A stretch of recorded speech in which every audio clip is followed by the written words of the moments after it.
Hello दोस्तों, नमस्कार। Exam topper पाठशाला में एक बार फिर आपका स्वागत है।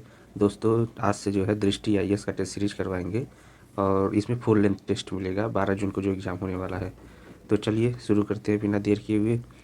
देखिए, हाल ही में हुनर हाट के 34वें संस्करण का आयोजन कहाँ किया गया? तो यह जो है आपके गुजरात में किया गया। ऑप्शन बी आपका सही हो जाएगा। देखिए, यह अल्पसंख्यक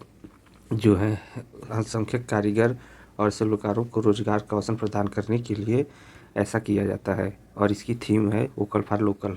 तो है भारत का पहला ग्रीन म्यूनिसिपल बॉन्ड जारी किया गया, तो गाजियाबाद नगर निगम के द्वारा जारी किया गया। आपका ऑप्शन बी हो जाएगा। देखिए, ग्रीन बॉन्ड एक ऐसी वित्तीय युक्तियाँ होती हैं जो पर्यावरण और जलवायु संबंधी परियोजनाओं से संचालित करने के लिए धन उपलब्ध कराया जाता है और इसका जो है यूरोपीय निवेश बैंक तथा विश्व बैंक के द्वारा 2007 में इसको जारी किया गया था। तो आपका ऑप्शन बी हो जाएगा। चलिए आगे देखते हैं। पौधे में किस रूप में नाइट्रोजन ग्रहण करते हैं? तो देखिए, नाइट्रेट के रूप में लेते हैं। आपका ऑप्शन डी हो जाएगा। पौधे नाइट्रोजन को सामान्यतः मृदा से नाइट्रेट के रूप में ही अपनी जड़ों में अवशोषित करते हैं और नाइट्रोजन का प्रयोग प्रकाश संश्लेषी क्लोरोफिल के निर्माण में भी किया जाता है और नाइट्रोजन की कमी से पत्तियों में हरी महीनता रोग हो जाता है और शीघ्र गिरने लगते हैं और रोदी वृद्धि और पुष्पन में विलंब इत्यादि कारण होते हैं। चलिए क्वेश्चन नंबर 4 देख लेते हैं। निम्नलिखित में से विचार करना है, तो आइए विचार करते हैं। मनुष्य उनका स्थायी निवास की प्रवृत्ति मध्यपाषाण काल में ही विकसित हुई थी, यह गलत है। मध्यपाषाण काल में नहीं हुई थी, यह जो है आधुनिक काल में चालू हुई थी। तो यह जो है आपका गलत हो जाएगा, क्योंकि और दूसरा ऑप्शन है भीमबेटका की ऐतिहासिक चित्रकला मध्यपाषाण काल से ही संबंधित है, तो यह जो है सत्य है और पहला जो है गलत है, क्योंकि मनुष्य के स्थायी निवास की प्रवृत्ति नवपाषाण काल में भी विकसित हुई थी। मध्यपाषाण काल की वजह से गलत हो गया, तो एक गलत है, दो सत्य है। इसमें पूछा कौन सत्य नहीं सही नहीं है, तो आंसर ए हो जाएगा। 5 है, निम्नलिखित में से किस भारतीय त्यौहार ने हाल ही में यूनेस्को की मानवता के अमूर्त सांस्कृतिक विरासत की प्रतिनिधि सूची में अपना नाम अंकित करवाया है? तो इंटेंजिबल में दुर्गा पूजा इस बार गई है कोलकाता की और इसका जो है स्थान 14वां नंबर का क्रम है। इसके पहले 13 जा चुके हैं, तो आपका ऑप्शन डी हो जाएगा। जौनपुर शहर की स्थापना किसकी स्मृति में की गई है? तो फिरोज शाह तुगलक ने मोहम्मद बिन तुगलक के याद में जौनपुर शहर का निर्माण करवाया था, तो आपका ऑप्शन बी हो जाएगा।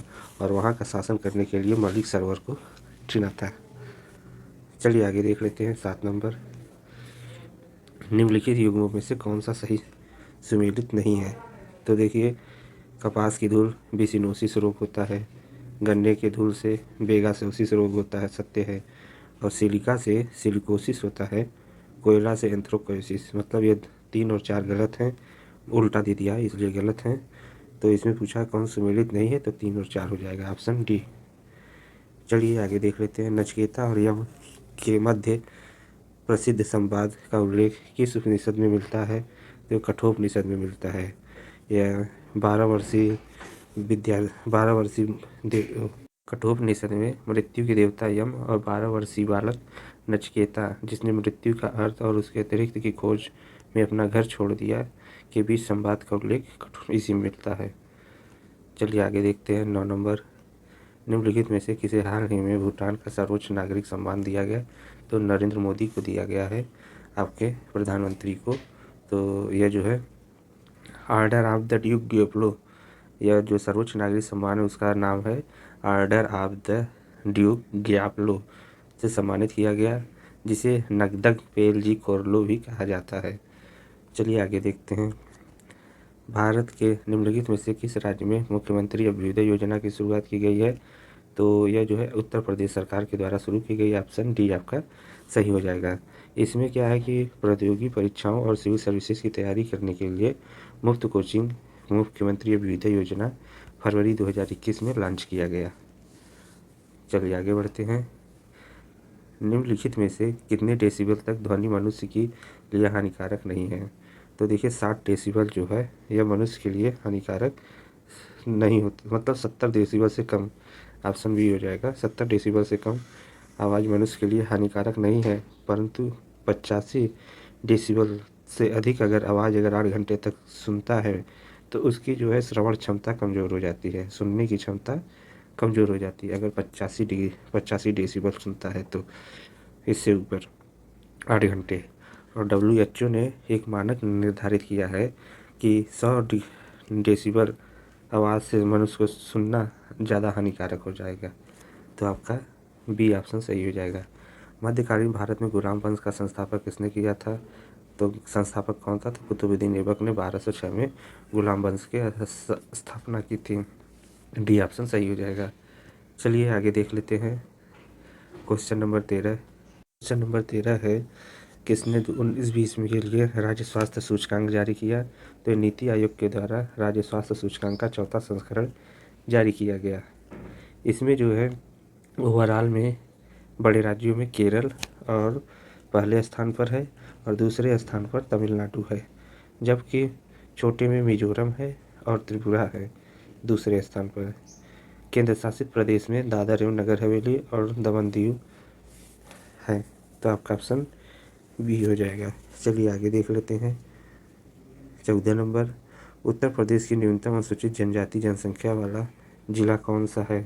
तो देखिए, जनजाति जनसंख्या वाला जिला सबसे कम बागपत है। बागपत से ज़्यादा देखेंगे तो कन्नौज आएगा। बागपत होगा, फिर बागपत के बाद कन्नौज होगा, कन्नौज के बाद जो है आपका कन्नौज होगा, कन्नौज के बाद बदायूं, बदायूं के बाद काशी रामनगर होगा। तो आपका इस हिसाब से ये बढ़ते क्रम में है ये। चलिए 15 नंबर देख लेते हैं। वायु प्रदूषकों में से किसकी हीमोग्लोबिन से संयोजन क्षमता ऑक्सीजन से अधिक होती है? तो देखिए, कार्बन मोनोऑक्साइड 300 गुना अधिक होती है इसकी हीमोग्लोबिन में घुलने की शक्ति। तो आपका यह, और घुल जाने से क्या होता है, मनुष्य के सांस लेने में दिक्कत होती है। ऑक्सीजन से ज़्यादा मतलब कि संयोजन क्षमता इसकी है, 300 गुना अधिक है, जो मनुष्य को सांस लेने में दिक्कत होती है। अगर समय पर इलाज नहीं होता तो मनुष्य की मृत्यु हो जाती है।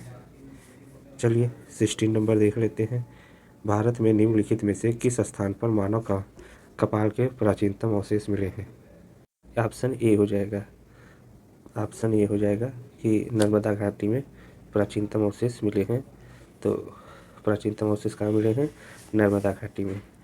पूरा पाषाण काल में युग में पशुओं के जीवाश्म मिले हैं, परंतु मानव के नहीं मिले हैं, लेकिन अपवाद स्वरूप रूप में नर्मदा घाटी के हथनौरा मध्य प्रदेश नामक स्थान पर मानव के कंकाल मिले हैं। चलिए क्वेश्चन नंबर 17 देख लेते हैं। भारत में किसान दिवस कब मनाया जाता है? तो 23 दिसंबर को मनाया जाता है। ऑप्शन डी आपका सही हो जाएगा। देखिए, पूर्व प्रधानमंत्री चौधरी चरण सिंह की जयंती को मनाने के लिए 23 दिसंबर को देश भर में किसान दिवस या राष्ट्रीय किसान दिवस के रूप में मनाया जाता है। 18 नंबर है, केंद्रीय औषधि एवं सुगंधित पौधा संस्थान का मुख्यालय कहाँ पर है? तो यह लखनऊ में है। केंद्रीय औषधि एवं सुगंधित पौधा संस्थान, जिसे CIMAP के नाम से भी जाना जाता है, वैज्ञानिक एवं अनुसंधान परिषद की एक अग्रणी पादप अनुसंधान प्रयोगशाला है। तो आपका डी ऑप्शन सही होगा। जब किसी बोतल में पानी भरा जाता है तो उसे जमने दिया जाता है तो बोतल टूट जाती है। क्यों? क्योंकि पानी जमने पर फैलता है। ऑप्शन ए सही हो जाएगा। चलिए आपका 20 नंबर देख लेते हैं। शासकों एवं उनके द्वारा रचित ग्रंथों में निम्नलिखित कौन सा युग सही सुमेलित है? तो देखिए, कृष्णदेवराय ने समरांग सूत्रधार की रचना नहीं की है, यह गलत है। और इसके स्थान पर अगर अमुक्त मालत्य रहता तो यह सही हो जाता है। महेंद्र वर्मन ने मतविलास प्रहसन की रचना की है, यही सत्य है और यही आंसर हो जाएगा। सोमेश्वर ने मानसोल्लास की रचना की है, सोमेश्वर ने मानसोल्लास की, और भोजदेव ने समरांग सूत्रण की रचना की है। तो आपका ऑप्शन केवल बी सही होगा। चलिए 21 नंबर देख लेते हैं। हाल ही में भारत ने निम्नलिखित में से किस देश के साथ प्रौद्योगिकी आधारित ऊर्जा समाधान नेट जीरो के लिए नवाचार नामक कार्यक्रम की शुरुआत की? नवाचार नामक कार्यक्रम की शुरुआत अमेरिका के साथ की। ऑप्शन ए सही हो जाएगा। प्रौद्योगिकी आधारित ऊर्जा समाधान नेट जीरो के लिए नवाचार कार्यक्रम शुरुआत भारत ने अमेरिका के साथ की है। ऑप्शन ए सही हो जाएगा। चलिए दोस्तों थोड़ा सा तबीयत डाउन है, इस वजह से थोड़ा धीरे करवा रहे हैं। हृदय की धड़कन नियंत्रित करने के लिए निम्न में से कौन सा खनिज आवश्यक है? तो हृदय की धड़कन को नियंत्रित करने के लिए पोटेशियम की आवश्यकता पड़ती है। ऑप्शन आपका बी सही हो जाएगा, पोटेशियम की आवश्यकता पड़ती है। और लोहा की आवश्यकता जो है यह हीमोग्लोबिन में होती है। और सोडियम जो है रक्त दाब को नियंत्रित करने में काम आता है और जल का संतुलन बनाए रखने में भी सहायक होता है। चलिए 23 नंबर देख लेते हैं। 1957 की जो क्रांति हुई थी उसमें कौन कौन से नेता और उसके लीडरशिप कहाँ पर किए थे? तो देखिए, नाना साहब ने कानपुर में नेतृत्व किया था, ए का 3। कुंवर सिंह ने आरा बिहार में किया था, बी का 2। बख्त खान ने दिल्ली किया था, मौलवी अहमदुल्ला ने अवध में किया था। तो आपका ऑप्शन कौन सा हो जाएगा? 33241, 3241 आपका ऑप्शन बी हो जाएगा। चलिए आगे देखते हैं। भूमध्य रेखा निम्नलिखित में से किन देशों के समूह से गुजरती है? तो देखिए, भूमध्य रेखा पूरे विश्व में 13 देशों से होकर गुजरती है। उसमें कौन कौन से देश हैं? तो उसमें देखिए, इक्वाडोर आता है, कोलंबिया, ब्राज़ील, गैबॉन, कांगो लोकतांत्रिक गणराज्य, Uganda, Kenya, Somalia, Maldives, Indonesia, Kiribati, Sao Thome और प्रिंसिप उसमें आते हैं। भारत उसमें नहीं आता। तो देखिए, भारत ऑप्शन ए में है, कट जाएगा। बी में भी है, कट जाएगा। इंडोनेशिया, सिंगापुर, हांगकांग, तो इसमें जो है हांगकांग नहीं आते हैं, यह भी कट जाएगा। इंडोनेशिया केवल आता है। तो Maldives, Kenya, Uganda, option D आपका सही हो जाएगा। चलिए आगे देखते हैं। क्वेश्चन नंबर 25 है, हाल ही में संपन्न इंडिया स्किल 2021 क्षेत्रीय प्रतियोगिता आयोजित की गई थी। तो अहमदाबाद में भी थी और गांधीनगर में थी। तो आपका ए और बी दोनों ऑप्शन होगा, सी ऑप्शन सही हो जाएगा। निम्नलिखित में से कौन कठोरतम तत्व है? तो देखिए, इसमें हीरा और प्लेटिनम सबसे कठोर तत्व है।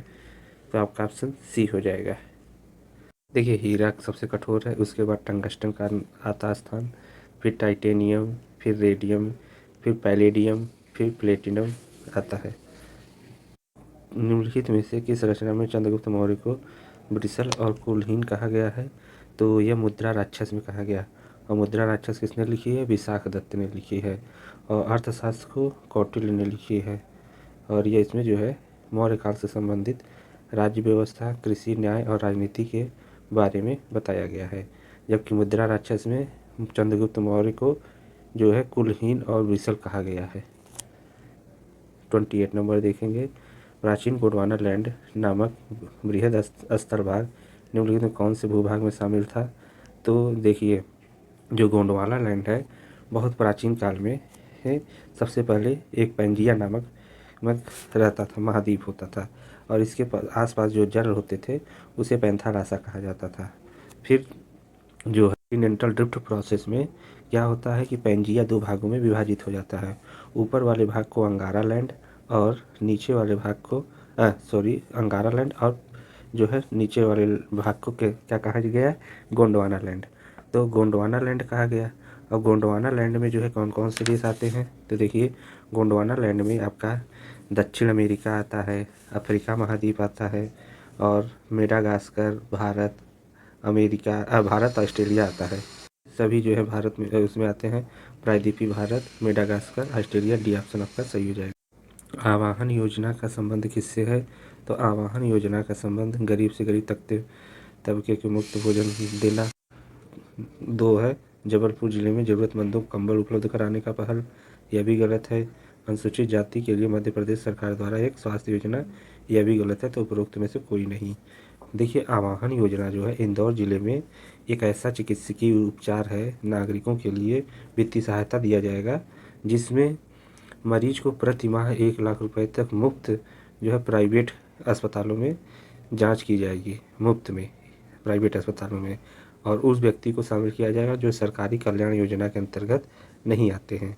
तो आपका ऑप्शन डी हो जाएगा। चलिए, एंजाइम मूलतः क्या है? तो एंजाइम जो है यह प्रोटीन होते हैं। आपका ऑप्शन सी हो जाएगा। इनका निर्माण मूलतः जो है नाइट्रोजनी पदार्थों और अमीनो अम्ल के मिलने से बनता है। एंजाइम पाचक रस होते हैं जो पाचन क्रिया को सरल बनाते हैं। चलिए 31 नंबर देख लेते हैं। निम्नलिखित में से व्यक्तियों में से किसने बंगाल के विभाजन में पहले ब्रिटिश वस्तुओं के बहिष्कार का सुझाव दिया था? तो ये कृष्ण कुमार मित्र के द्वारा दिया गया था। आपका ऑप्शन सी हो जाएगा। कृष्ण कुमार मित्र ऐसे व्यक्ति थे जिन्होंने बंगभंग विरोधी आंदोलन में विदेशी वस्तुओं, अधिकारियों और संगठनों के बहिष्कार का आह्वान दिया था। चलिए, फोटोग्राफी में निम्नलिखित में से किस खनिज का उपयोग किया जाता है? तो चांदी का उपयोग किया जाता है फोटोग्राफी में। आपका बी ऑप्शन हो जाएगा। सिल्वर ब्रोमाइड का प्रयोग होता है। क्वेश्चन नंबर 33 है, किस राज्य में सौर ऊर्जा दर देश में सबसे कम है?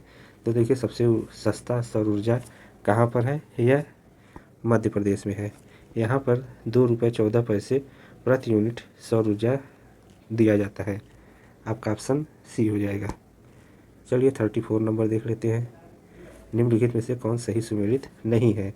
तो देखिए, एनीमोमीटर वायु की गति मापता है, अमीटर विद्युत धारा को मापता है और टैकियोमीटर दाबांतर को नहीं मापता है।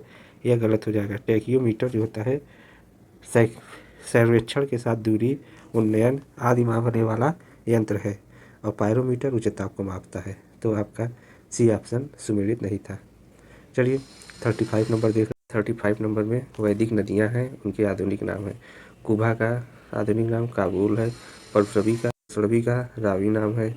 कुभा का काबुल है और परसरबी का रावी है। सदानीरा गंडक का नाम है। सतुद्री सतलज का नाम है। तो 2314 जो है बी ऑप्शन सही हो जाएगा। चलिए आगे देखते हैं। 36 नंबर, कौन सा कारक किस जलवायु क्षेत्र को नियंत्रित करता है?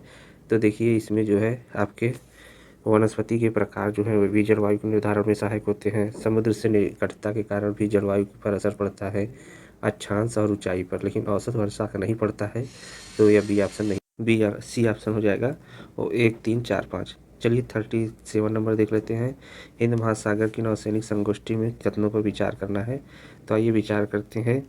तो इसमें देखिए, हिंद महासागर नौसैनिक संगठनीय क्षेत्र केवल नौसैनिक सहयोग और समुद्री डकैती के विरोधी अभियानों को देखती है। तो यह गलत है। यह विरोधी अभियानों को नहीं देखती। यह एक स्वैच्छिक, विस्तृत और समावेशी कदम है जो समुद्री सहयोग और क्षेत्रीय सुरक्षा को बढ़ाने के लिए यह कार्य करती है।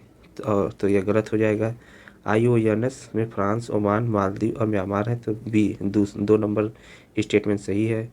वर्तमान में IONS की अध्यक्षता दक्षिण अफ्रीका के पास है। तो यह गलत है। दक्षिण अफ्रीका के पास नहीं है, फ्रांस के पास है।